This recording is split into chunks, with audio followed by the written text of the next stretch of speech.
This is a scene caught by the Chinese military in May when the Dutch force illegally intruded into China's territory. Helicopter NH90. This is Chinese Navy warship 552. You are violating the territorial airspace of People's Republic of China. Leave now. Leave immediately. Video footage shows that the Dutch NH90 helicopter took off from the De Ruyter frigate.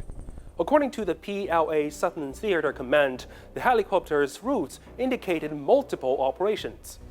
西沙群岛是中国固有领土，中国军队时刻保持高度戒备，坚决捍卫领土主权和海洋权益。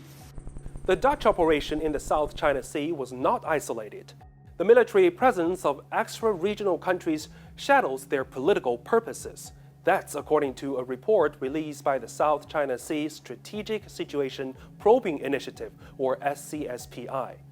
Incomplete statistics show that last year, about 20,000 aircraft sorties and 10,000 ship days of naval presence were conducted by extra-regional countries in the Western Pacific. The United States conducted most operations, followed by its allies. When it comes to military operations in the waterways, one frequent term cited is freedom of navigation. This is a principle that exists within the framework of UNCLOS, the United Nations Convention on the Law of the Sea.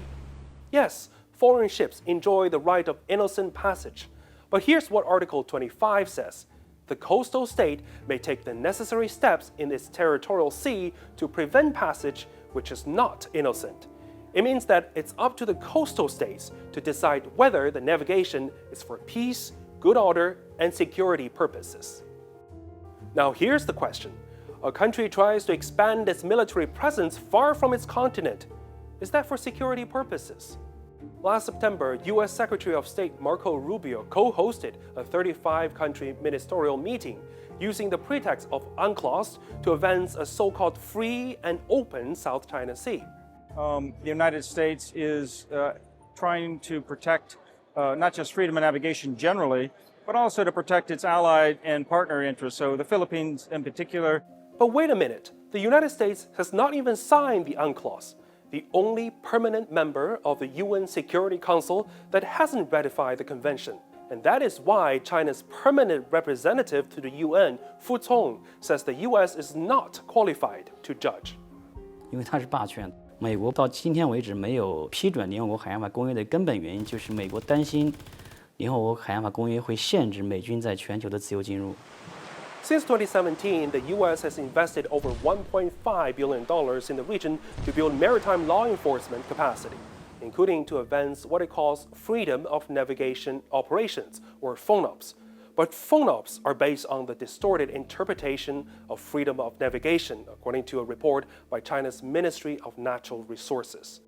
In addition to the traditional passage of ships and aircraft, FONOPs also include task force maneuvering, flight operations, military exercises, and surveillance. The one who never signed the original law eventually created a new term and then tried to legalize it. The South China Sea is one of the world's busiest maritime corridors, and maintenance of its stability should be based on rules and order.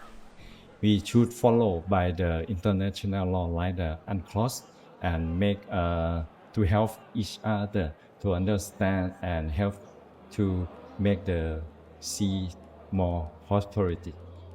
Freedom of navigation should be protected, yet it is not an excuse for reckless moves. The UNCLOS is an important outcome in the development of the post-World War II international maritime rule of law. It advocates multilateralism and denounces camp confrontation. China has always been defending the integrity and the authority of UNCLOS.